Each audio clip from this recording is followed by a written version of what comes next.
स्वागत आहे।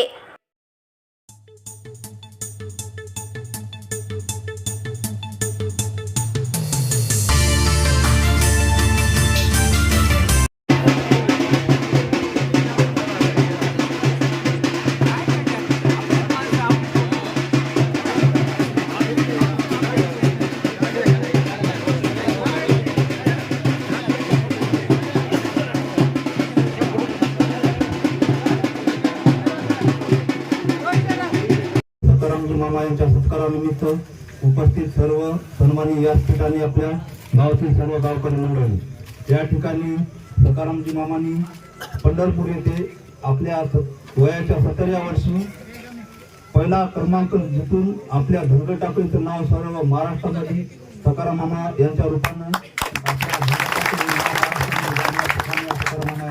झालेला आहे। आणि असेच आपल्या गावातील आजूबाजूच्या सर्व पैलवानांनी याचा सकाराम मामाचा हे घेऊन शिनी आपण जास्तीत जास्त कसे पैलवान घडीता येतील तसे घडविण्याचं काम या ठिकाणी करावं। आणि मी या ठिकाणी सकाराम मामाला खूप खूप शुभेच्छा देतो।